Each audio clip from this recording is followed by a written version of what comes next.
मोक्षमार्गस्य नेतारं भेत्तारं कर्मभूभृतां ज्ञातारं विश्वतत्त्वानां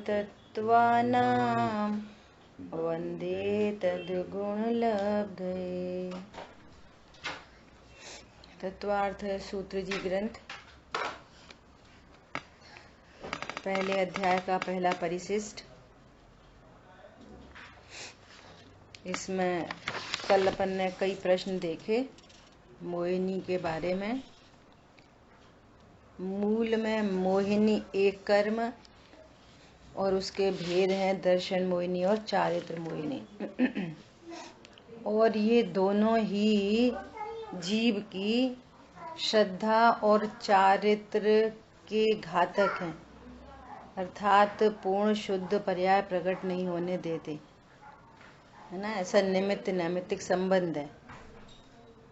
तो सुख में घातक, सुख का भी घात करने वाला विपरीत श्रद्धान और राग द्वेष है।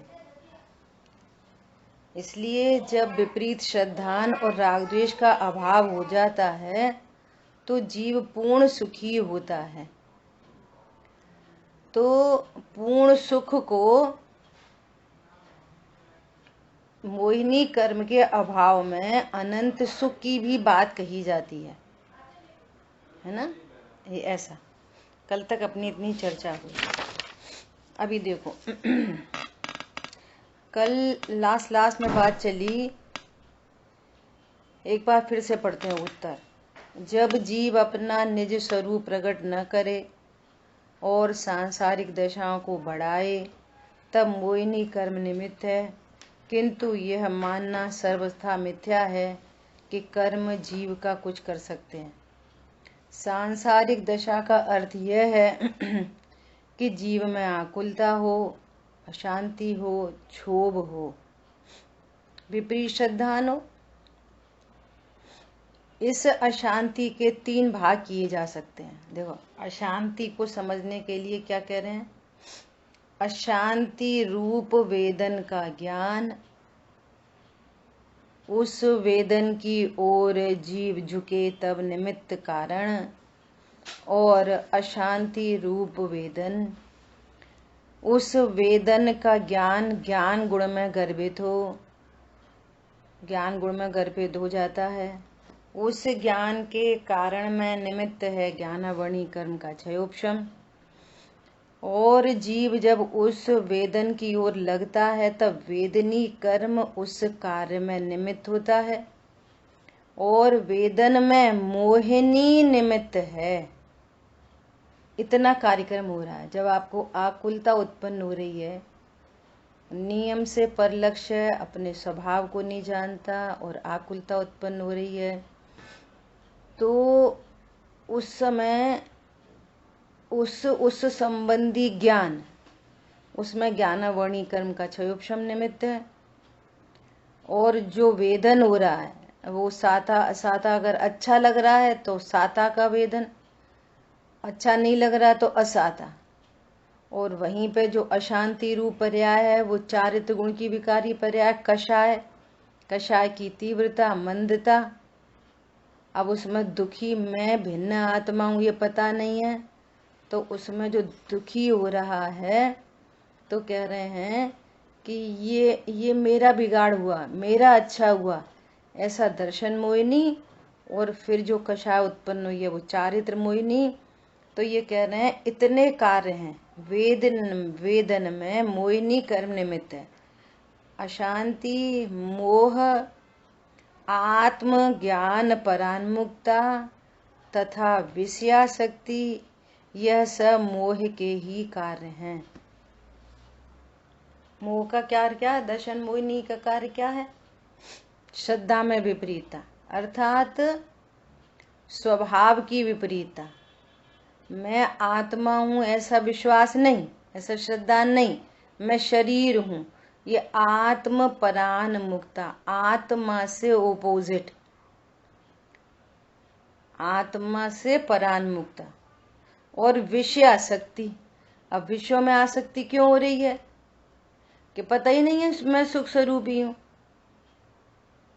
इस वाले विषय से सुख होएगा, देखने से, छूने से, चखने से, खाने से, घूमने से, फिरने से, और ये पता नहीं है मैं ही सुख स्वरूपी हूँ। तो ये विषयासक्ति है ना, अशांति। अब अशांति हो रही है, चाहत है किसी चीज की, मिल रही नहीं मिल रही, कम मिल रही ज्यादा मिल रही, मिल गई तो चली गई, तो अनेक झंझट है ना, तो अशांति हो रही है। तो कह रहे हैं ये सब मोह के ही कार्य हैं। कारण के नाश से कार्य भी नष्ट हो जाता है। परिणामों में आत्म सन्मुखता हुई, विषयासक्ति मिटी, उतनी उतनी शांति हुई। ये जीव की पर्यायों में से कारण मिटा, उसका निमित्त भी मिट गया, कर्म का भी क्षय हो गया, निर्जरा हो गई। इसलिए विषयासक्ति को घटाने से पूर्व ही भैया विषयासक्ति मत करो। इतने क्या तुम विषयों में आ सकते हो, विषयासक्ति कम करो। तो विषयासक्ति कम करने से कम होती है क्या? ये तो उपदेश है बस। कब होगी विषयासक्ति कम? ऐसे होगी कि मुझे पर से सुख नहीं होता। ये विषय सुख के कारण नहीं है, ये विषय ज्ञान के भी कारण नहीं है, सुख के भी कारण नहीं है। तो विषयासक्ति घटेगी, घटते हुए संपूर्ण का अभाव होगा। तो क्या करें? इसलिए विषयासक्ति को घटाने से पूर्व ही आत्मज्ञान उत्पन्न करने का उपदेश भगवान ने दिया है। दुनिया भर में उपदेश है भैया, विषयासक्ति कम करो, कम करो, कम कम किधर से करो? आत्मज्ञान है नहीं, आसक्ति कम हो जाएगी क्या? अरे देखो वे अणुव्रती हैं, वे महाव्रती हैं, कितनी आसक्ति कम है, बिना ही नमक का खाना खा लिया, हाथ वो क्या बोलते हैं, रस्सी पालते हैं, कितनी आसक्ति कम है। ये बाहर से दिख रही है आसक्ति कम है, अंतरंग में देखो। अब उसको यही समझ में आ रहा है कि ये छोड़ेंगे तो सुख होगा। पहले ऐसा था खाएंगे तब सुख होगा, अब ये है कि छोड़ देंगे तो सुख होगा। और सुख क्या होगा? पुण्य बंधेगा, पुण्य बंधेगा तो फिर अनुकूल संयोग मिलेंगे। तो बात तो उधर ही खड़ी हो गई। यही अंतरंग में विषयासक्ति है। समझ आई बात? ऐसा तो कह रहे हैं मोह के कार्य को दो प्रकार से विभक्त कर सकते हैं। नंबर 1 दृष्टि की विमुक्ता और चारित्र की विमुक्ता। दोनों में विमुक्ता सामान्य है। दृष्टि में विपरीतता और चारित्र में विपरीतता, दोनों में विपरीतता समान है। वे दोनों सामान्यता मोह के नाम से पहचानी जाती है। मिथ्या दृष्टि को मोह की बात करी जाए तो उसमें दोनों मोह शामिल हैं, दर्शन मोह, चारित्र मोह। सम्यक दृष्टि को मोह की बात की जाए तो वहां पे अकेला चारित्र मोह। ये हमेशा ध्यान रखना कि भैया ये तो चारित्र का दोष है। चारित्र का दोष तो तब कहलाए जब श्रद्धा का दोष मिटे, तब कहलाए। अभी तो श्रद्धा का ही दोष बैठा है, अभी काय का चारित्र का दोष? तो सब दोष ही है, मूल दोष बैठा है ना। जैसे कोई बीमार हुआ तो वो कह रहा है कि हमको बहुत कमजोरी है। अरे तुझे कमजोरी नहीं है, तुझे बीमारी है। तुझे कमजोरी नहीं है, इलाज कमजोरी का नहीं होएगा, बीमारी का होगा। बीमारी दूर हो जाए तब अब कहलाएगी कमजोरी है, बीमारी तो दूर हो गई है ना। ऐसा यहाँ पे तो वे दोनों सामान्यता मोह के नाम से पहचानी जाती है। इसलिए उन दोनों को अभेद रूप से एक कर्म बतलाकर उसके दो उपविभाग दर्शन मोह और चारित्र मोह कहे। सिद्ध भगवान को सीधे कहा छा एक सम्यक्त्व, तो उसमें श्रद्धा की पूर्ण शुद्ध पर्याय उसका छायिकपना, छायिक सम्यक दर्शन और छायिक वीतरागता, ये दोनों गर्भित है। क्योंकि मिथ्यापना इन दोनों में था तो उधर से सम्यक तो कह दिया।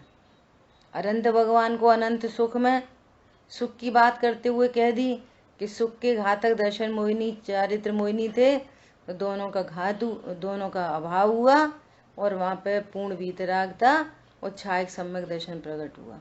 तो उनको वहाँ पर अनंत सुख कह दिया और सिद्धों को सम्यक तो कह दिया। गर्भित दोनों जगह दोनों ही चीजें हैं, बस कथन का भेद है अकेला, है ना। दर्शन मोह अपरिमित मोह है, अनलिमिटेड। देख लो अच्छे से, बहुत अच्छे से आंखें खोल खोल के, अपने उपयोग को लगा के। दर्शन मोह अपरिमित मोह है और चारित्र मोह परिमित।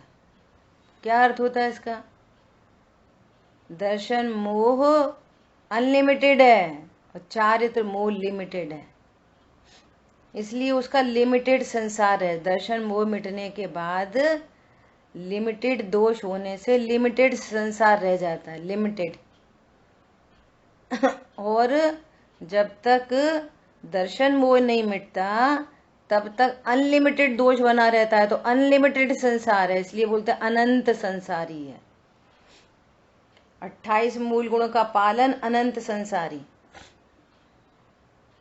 और तत्वज्ञ, तत्व की समझ वाला, अभी विषय भोग दिख रहे हैं, विषय शक्ति दिख रही है, युद्ध आदि दिखाई दे रहे हैं, तो भी लिमिटेड,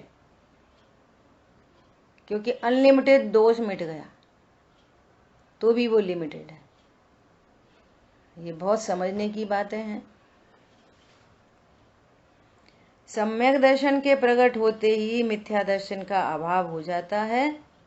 मिथ्या दर्शन में दर्शन मोह निमित्त है।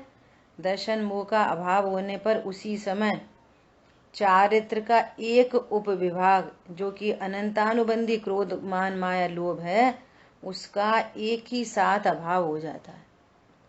मिथ्या तो मिटा तो अनंतानुबंधी साथ में मिट गई।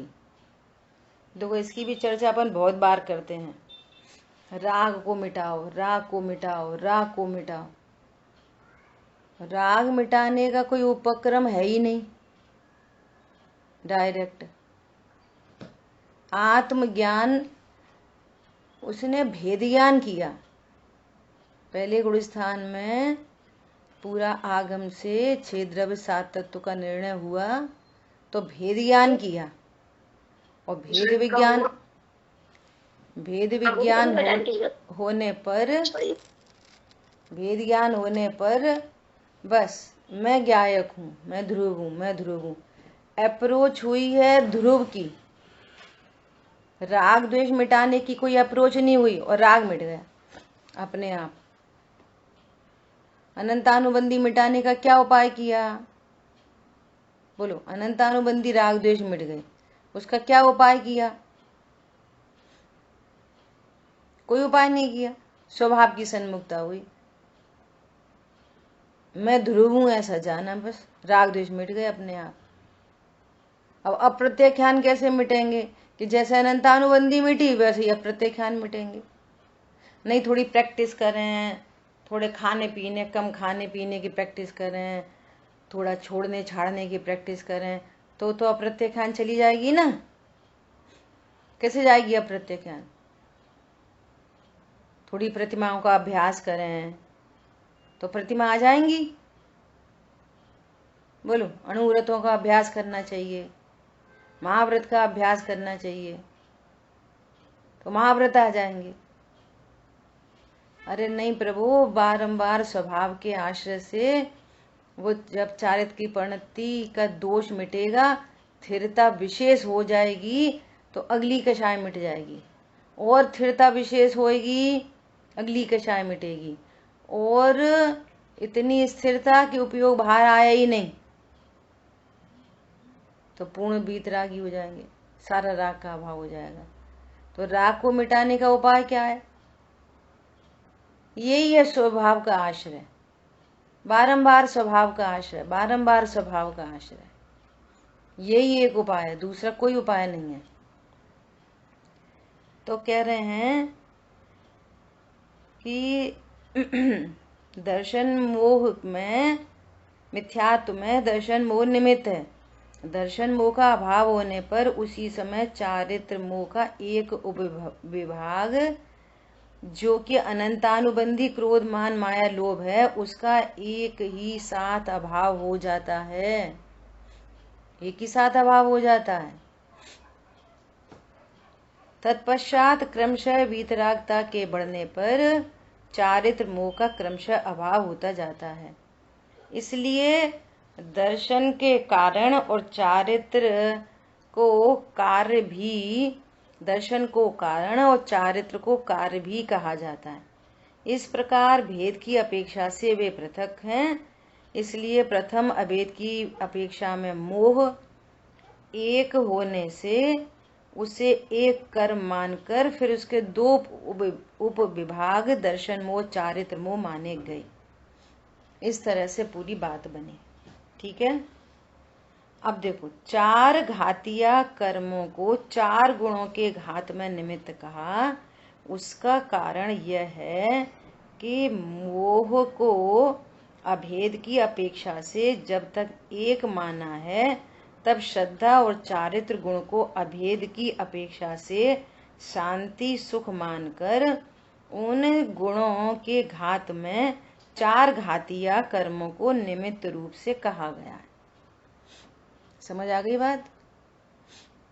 सुख के घात में कौन है निमित्त? दर्शन मोह और चारित्र मोह।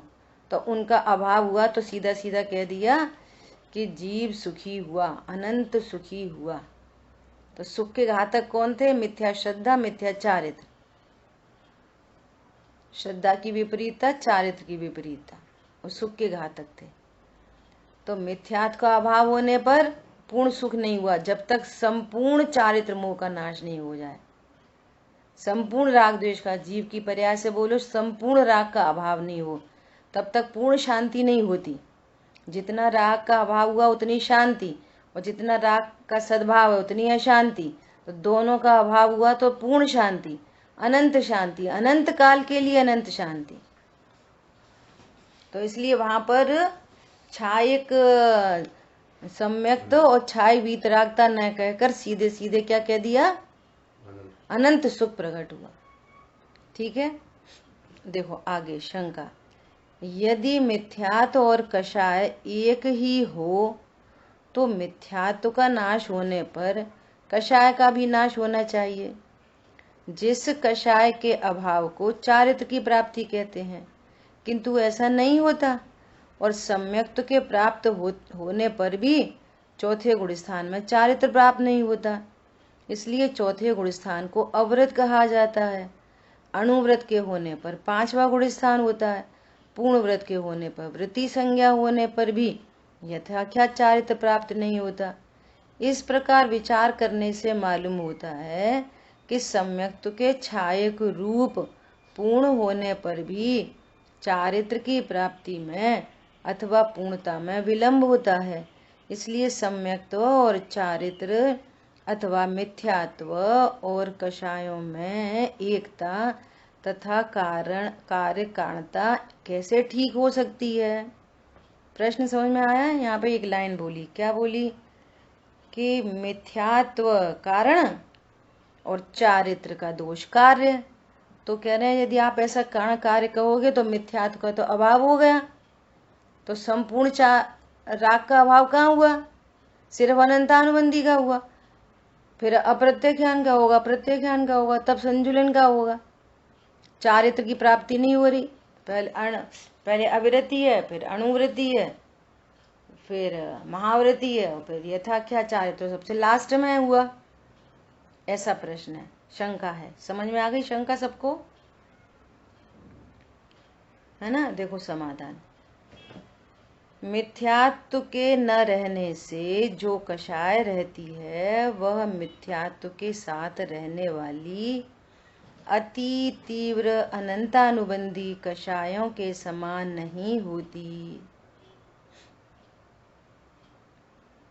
कोई जीव सम्यक दृष्टि हो गया तो सम्यक तो प्रकट होने पर अनंतानुबंधी का अभाव हो जाएगा। अब जो अप्रत्याख्यान कषाय है चौथे गुण स्थान में, पांचवें गुण स्थान में, छठवें गुण स्थान में अप्रत्याख्यान प्रत्याख्यान संजुलन, तो वो कह रहे हैं कि वो कषाय ऐसी नहीं है अनंतानुबंधी जैसी। तो कितना स्पष्ट, किंतु अति मंद हो जाती है, दोष लिमिटेड रह जाता है, अनलिमिटेड नहीं है। इसलिए वह कषाय चाहे जैसा बंद करे। देखो युद्ध का मैदान है, 96,000 का विषय भोग है, तो ये तो तीव्र कषाय हो गई, तो पाप कहीं बंद होगा, पाप परिणाम है ना। युद्ध हिंसा का भाव है और विषय भोग राग भाव है, अशुभ राग है, अशुभ राग और हिंसा के परिणाम है। तो ये अशुभ भाव है, ये पाप परिणाम है, तो पाप का ही बंद होगा। तो कह रहे कितना भी पाप का बंद हो लेकिन दीर्घ संसारी नहीं होगा। पाप का बंद होगा ये सत्य है, कोई उससे शुभ बंद नहीं हो जाएगा उनको। युद्ध के भाव से वो अप्रत्याख्यान जाति की हिंसा है, तो हिंसा से तो पाप ही बंधेगा, कोई पुण्य थोड़ी बन जाएगा। सम्यक दृष्टियां तो इन्हें पुण्य बंध जाए, पाप ही बंधेगा। विषय भोग के परिणाम अशुभ भाव है तो पाप बंधेगा। देशारु का समागम होएगा, उधर उपयोग होगा तो पुण्य बंधेगा। लेकिन कैसा भी बंद हो, कैसा भी बंद हो, वह बंध दीर्घ संसार का कारणभूत नहीं होता।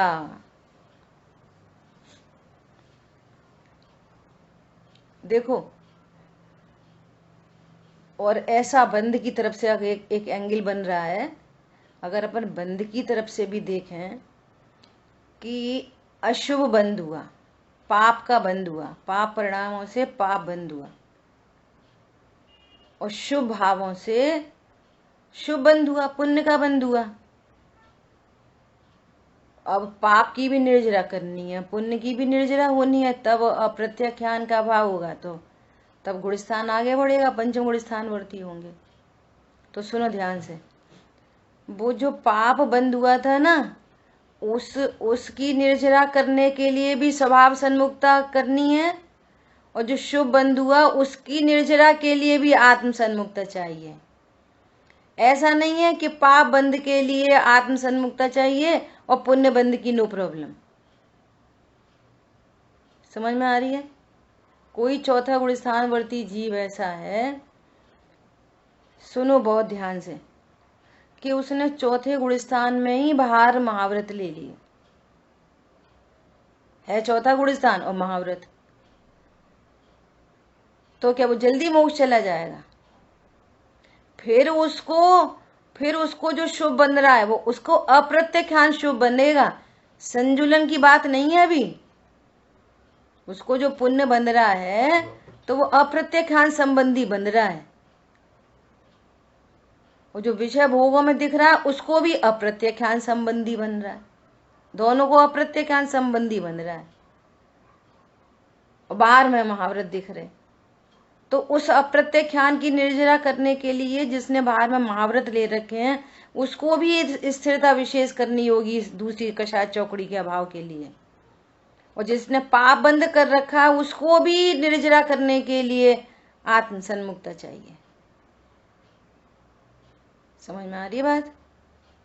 ऐसा तो क्या कह रहे हैं कि वो जाति बदल गई, जाति मतलब शरीर दिखाई दे रहा है, परिणाम दिखाई दे रहे हैं, क्रियाएं दिखाई दे रही हैं, लेकिन अंतरंग में जाति कितनी बदली हुई है, एक दीर्घ संसारी और एक अल्प संसारी। ऐसा तो कह रहे हैं तथापि वह बंध, जो बीच में लाइन के डाली है, वह कषाय कषाय चाहे जैसा बंद करे।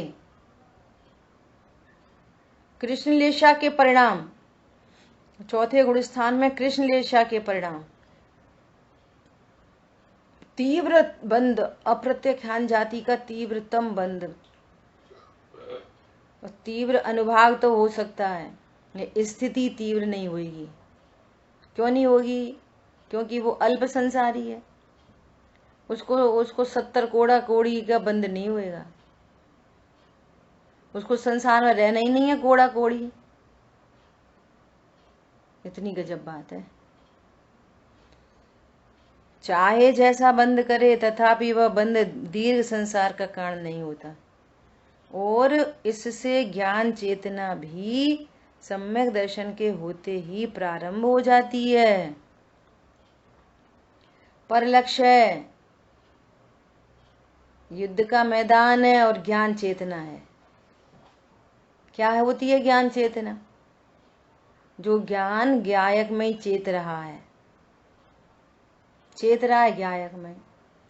लड़की 1-2 बार ससुराल होके आई, कितने दिनों से तो मायके रह रही थी, 20-25 साल से, और 2 बार ससुराल होके आ गई। अब वो रह रही है मायके में, लेकिन चेत रही है उधर ही। बोलो, उसको वहीं की सब बातें याद आ रही हैं। उन्हीं, जब उसकी कोई बातें करे ना तो वही बातें करे। बोलो, और जबकि 25 साल से यहाँ रह रही थी। ऐसे ये जीव अनादि से अपने को देह रूप मान रहा, लेकिन एक बार स्वभाव की सन्मुखता हो गई, एक बार क्षण भर निज रस को पी चेतन, तो फिर वो ज्ञान उधर ही चेतता है। इसको कहते हैं ज्ञान चेतना। ऐसा जो ज्ञान चेतना स्व को स्व और पर को पर जानती है। ज्ञान चेतना स्व को स्व और पर को पर, उसका नाम है ज्ञान चेतना। पर जानने में आए 1 महीने तक, 2 महीने तक पर लक्ष्य ही बना रहा, आत्मानुभूति नहीं हुई 2 महीने तक, तो भी पर को पर स्व को स्व ज्ञान चेतना बनी हुई है। यह है गजब की बात, है ना? तो क्या बोल रहे हैं? ज्ञान चेतना भी सम्यक दर्शन के होते ही प्रारंभ हो जाती है, जो कि बंध के नाश का कारण है। देखो गजब की बात, निर्जरा चल रही है। कैसे चल रही है निर्जरा? ज्ञान चेतना से। क्योंकि तो विषय भोग रहे, युद्ध हो रहा और निर्जरा चल रही है। युद्ध में निर्जरा चल रही है, भोगों में निर्जरा चल रही है। किसके बल से? ज्ञान चेतना के बल से, सम्यक्त्व के बल से। मैं आत्मा हूं ऐसा श्रद्धान है, निर्जरा चल रही है। बंद नहीं हो रहा, हाँ हो रहा है, थोड़ा बहुत हो रहा है, समुद्र में बूंद जैसा, दीर्घ संसारी नहीं। अद्भुत बात है। जो कि बंध के नाश का कारण है। युद्ध के काल में भी निर्जरा, और स्वरूप नहीं समझने पर पूजा पाठ के काल में भी बंद। और कितना बंद? अनंत बंद, अपरिमित, अनलिमिटेड। यह बात आ गई ना, अनलिमिटेड। दर्शन मोह अपरिमित मोह है, चारित्र मोह परिमित है। चारित्र मोह लिमिटेड, दर्शन मोह अनलिमिटेड।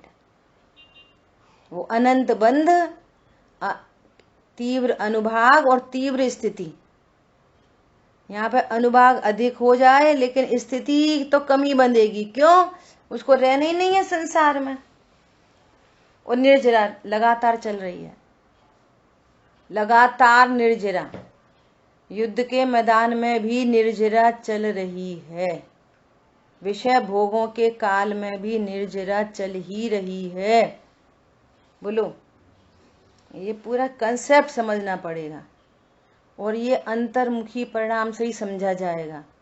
द्रव्य गुण पर्याय के कंसेप्ट को समझ के ही समझ में आ सकती है। बाहर बाहर से देख के ये वाली बातें समझ नहीं आ सकती। अपने को देह रूप जानते हुए ये वाली बात समझ में ही नहीं आएगी, समझ में नहीं आएगी। ये अच्छा है, बे करें तो रास लीला और हम करें तो करेक्टर ढीला, ऐसा लोग डायलॉग मारते हैं। हम करें तो करेक्टर ढीला है और बे करें तो रास लीला है। अरे तुम्हें पता नहीं है उनने क्या किया है, तुम्हें तो वही शरीर की क्रिया परिणाम दिख रहे, इसलिए ये भाव आ रहे है ना। देखो क्या कह रहे हैं, ज्ञान चेतना भी सम्यक दर्शन के होते ही प्रारंभ हो जाती है, जो कि बंध के नाश का कारण है। इसलिए जब प्रथम मिथ्यात्व होता है तथा जो चेतना होती है वह कर्म चेतना और कर्म फल चेतना होती है। अपनी बहुत चर्चा हो चुकी है अपनी समय सार जी के उसमें भी, है ना, कर्म चेतना कर्म फल चेतना। अज्ञानी को अज्ञान चेतना होती है। अज्ञान चेतना दो प्रकार की है, कर्म चेतना कर्म फल चेतना। चेतना मतलब वो कहाँ चेत रहा है, करने में चेत रहा है, मैं करता हूं, मैं भोग सकता हूं। तो ये कर्तृत्व बुद्धि, बुद्धि करना धरना नहीं, कर्तृत्व बुद्धि कर्म चेतना, भोक्तृत्व बुद्धि कर्म फल चेतना। और ज्ञानी को ये दो, मैं मैं करता हूं ना भोगता हूं, क्यों, मैं तो ज्ञाता हूं।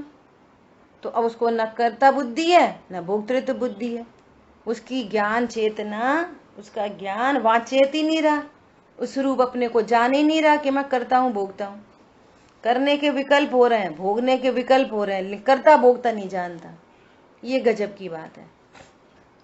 अप्रत्याख्यान प्रत्याख्यान संबंधी करने के भोगने के विकल्प तो उत्पन्न हो रहे हैं, लेकिन अपने को कर्ता भोगता नहीं जानता। इसलिए वो क्या है, ज्ञान चेतना। उनको कर्म चेतना कर्म फल चेतना नहीं होती है ना। ये देखो क्या बोल रहे हैं जो कि पूर्ण बंध का कारण है। बंध का कारण कौन है, कर्म चेतना कर्म फल चेतना। इसको शॉर्ट में बोले तो ये अज्ञान चेतना है, जो कर्म में और कर्म के फल में चेत रही है, उस रूप अनुभव कर रही है ऐसा। और यही बंध का कारण है, जो कि पूर्ण रूप से बंध का कारण है। इसका सारांश यह है कि कषाय तो सम्यक दृष्टि के भी शेष रहती है, रहती है, उनको भी शेष, मुनिराज को भी शेष कषाय है। अरे छपक श्रेणी आरोहण में भी शेष कषाय है। पूर्ण वीतरागता तो 12वें गुण स्थान में होती है, 10वें गुण स्थान में सूक्ष्म लोग विद्यमान है। तो कषाय तो रहती है, किंतु मिथ्यात्व का नाश होने से अति मंद हो जाती है और उससे सम्यक दृष्टि जीव कुछ अंशों में अबंध रहता है और निर्जरा करता है। इसलिए बोला जाता है ज्ञानी के भोग निर्जरा के कारण हैं। तो भोग निर्जरा के कारण नहीं, ज्ञायक का भोग हो रहा है ना उनको प्रति समय, ज्ञान चेतना, वो निर्जरा का कारण है, भोग नहीं। क्या बोला, ये अच्छा है, भोगते रहो, करता मत जानो, ऐसा नहीं।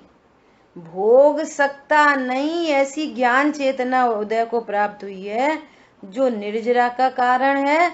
अब भोग के विकल्प दिखाई दे रहे हैं, शरीर की क्रियाएं हो रही हैं, उस शरीर को अपना नहीं जानता, भोगने के विकल्प को अपना स्वरूप नहीं जानता, अपने को मैं ज्ञायक हूँ, अकर्ता भोगता हूँ ऐसा जानता है। तो इस ज्ञान से निर्जरा चल रही है और जो भोग का भाव हुआ उससे अल्प बंध हो रहा है, या फिर बोलो वो सविपाक निर्जरा है, बस अकाम निर्जरा कहो, पाप की निर्जरा हो रही है ऐसा। कर्म उदय में आके खिर रहा है, कर्म फल दे के खिर रहा है, लेकिन उनको कर्म चेतना कर्म फल चेतना नहीं है। है ना। कुछ अंशों में अबंध रहता है और निर्जरा करता है, इससे मिथ्यात्व और कषाय का कुछ अविनाभाव अवश्य है। प्रश्न कहाँ से उठाया था कि अगर मिथ्यात्व और कषाय में कारण कार्य है तो मिथ्यात्व के अभाव के बाद संपूर्ण कषाय का अभाव होना चाहिए। तो कह रहे हैं कि नहीं, संपूर्ण का तो नहीं होता, लेकिन अनंतानुबंधी का हो जाता है। फिर वैसा अनंतानुबंधी जैसा बंध भी नहीं होता, तो कुछ तो अविनाभाव है। मिथ्यात्व के जाने के बाद अनंतानुबंधी जो मूल कषाय है। और सुनो, आगम में अप्रत्याख्यान, प्रत्याख्यान, संजुलन, इन सबको कषाय कहा। करणान योग में भी इनको कषाय कहा। लेकिन अध्यात्म में तो अनंतानुबंधी राग को ही राग कहा, उनको राग ही नहीं कहा। ये अध्यात्म है। क्या बोला? ये क्या है? अध्यात्म। यहाँ तो अनंतानुबंधी राग ही राग है। अनंतानुबंधी राग है, तुम पूजा पाठ करो तो मैं अनंतानुबंधी जाति का राग है। समझ आई बात? और मिथ्यात्व चला गया, अब ये लड़ाई झगड़ा, खाना पीना, उठना बैठना, घूमना फिरना, ये कहना कुछ नहीं, निर्जरा हो रही। समझ में आ रही? देखो, इसके लिए एक फनी सा एग्जाम्पल है। क्या एग्जाम्पल है फनी सा? कि एक बार गांव में बाहर ओपन में क्लास चल रही बच्चों की, है ना, बहुत लोगों ने सुना होगा। बच्चों की क्लास लग रही, मास्टर जी मैथ पढ़ा रहे। बोले देखो बच्चों, 10 भेड़ थी और उनमें से एक भेड़ चली गई। कितनी भेड़ बची? बोलो कितनी भेड़ बची मीनल बहन जी? 10 भेड़ थी और एक भेड़ चली गई, है ना। तो कितनी भेड़ बची? सिंपल गणित है, 10 - 1 = 9। तो एक बच्चा रामू जो रोज भेड़ चराता था, वो बोला, वो पढ़ता नहीं था टीचर से, वो बाहर दूर से सुन रहा था कि मास्टर जी क्या पढ़ा रहे। गांव में ओपन में क्लास चल रही। तो वो बोला, मास्टर साहब मैं बताऊं। तो बच्चे हंसने लगे कि ये भेड़ चराने वाला जी क्या आंसर देगा, ये क्या जाने गणित वणित। तो बोला, माँ साहब सब चली गई। तो फिर बच्चे फिर हंसने लग गए। बोले देख, 10 भेड़ थी, एक भेड़ गई, कितनी बची? तो वो कह रही 9। वो कहता, तुम्हारा गणित रखो तुम्हारे पास, हमसे अनुभव की बात सुनो। जहाँ एक भेड़ गई वहाँ सब चली जाएंगी, एक भी नहीं बचेगी। भेड़ चाल बोलते ना। क्या बोला? ये अनुभव की बात है। तुम कह रहे कषाय, तुम कह रहे इतनी कषाय। अरे अनंतानुबंधी गई, समझो सब चली गई। वो रहने वाली नहीं है, वो जीव संसार में रहने वाला नहीं है। ये अध्यात्म है। आगम डॉट टू डॉट की बात करेगा और अध्यात्म में पूरा जोर दिया जाएगा कि तुम इस मिथ्यात्व का नाश करो, भेद विज्ञान करो। अच्छा सुनो, और दूसरी बात, और दूसरी बात कि अनंतानुबंधी गई ना और स्वभाव को जाना, तो उतना आनंद प्रकट हुआ ना। तो भले ही अप्रत्याख्यान कषाय है, लेकिन वो आनंद कब मिट रहा है? बोलो। अनंतानुबंधी के अभाव रूप वो अब बंद होता, वो कम होता, वो ज्यादा होता, वो जाने। हमें तो एक शांति धारा प्रकट हुई है, ओहो मैं अविनाशी हूं, मेरा मरण नहीं होता। बोलो, मरण का भय दूर हो गया, कितनी बड़ी बात हो गई।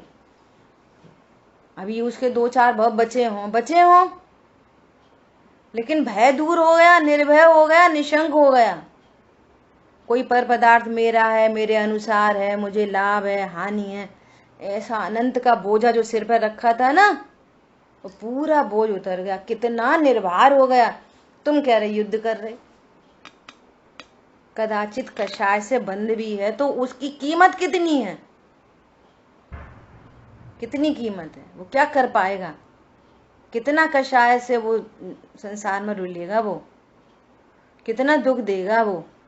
ऐसा मूल में आनंद प्राप्त स्वभाव की, और बार बार स्वभाव की सन्मुखता से अतीन्द्रिय आनंद का भोग करेगा बारंबार।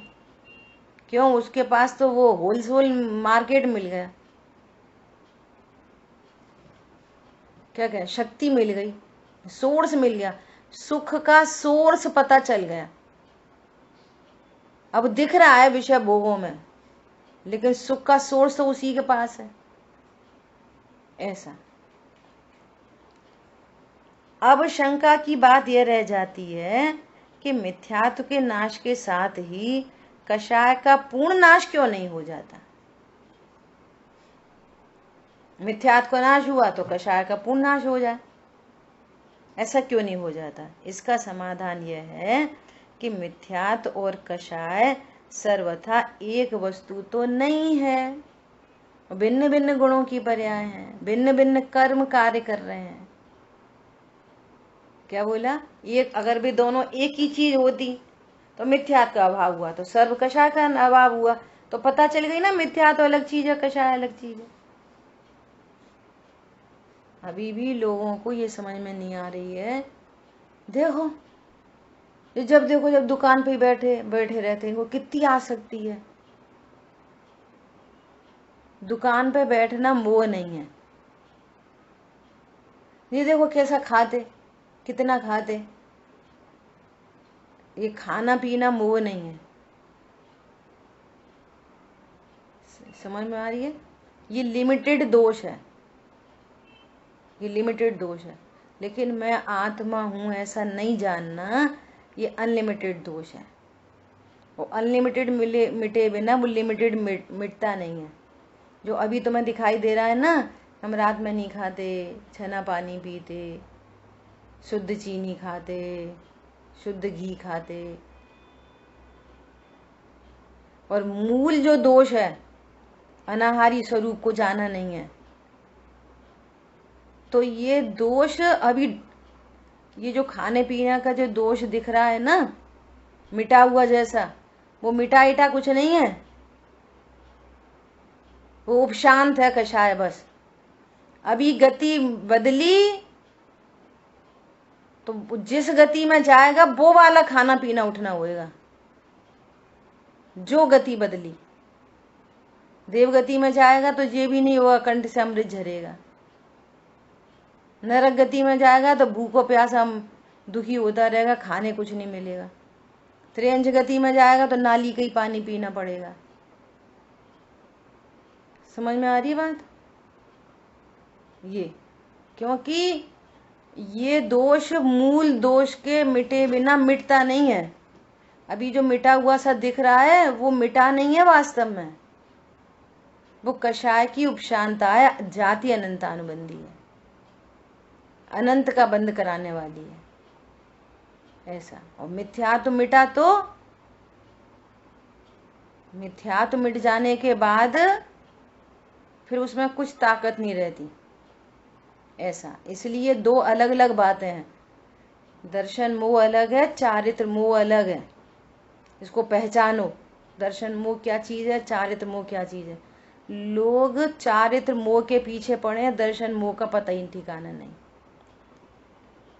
दर्शन मोह क्या चीज है, थोड़े से परिणाम बदल जाए, अब जाने अपने को देह रूप, जाने वो कह रहे हैं कि ज्ञानी हो और अणु मात्र का कर्ता अपने को देखता हो तो वो मिथ्या दृष्टि है। परमाणु मात्र मेरा है तो वो मिथ्या दृष्टि है। समझ आ रही बात। ऐसा, तो क्या कह रहे हैं कि स्वभाव, सामान्य स्वभाव दोनों का एक है, किंतु विशेष की अपेक्षा से कुछ भेद है। विशेष सामान्य की अपेक्षा से भेद अभेद दोनों को यहाँ मानना चाहिए। किस अपेक्षा से अभेद है, किस अपेक्षा से भेद है, ये समझना चाहिए। ठीक है, अभी अपन यहीं पर रोकते हैं। इस किस अपेक्षा से भेद और किस अपेक्षा से अभेद है, इसकी चर्चा अपन आगे करेंगे। ठीक है। जिन वाणी के ज्ञान से सूझे लोकालो, सो वाणी मस्तक नमो सदा देत हूँ दो। बोलिए द्वाशांगमयी जिनवाणी माता की जय हो। जय जिनेन्द्र सभी को।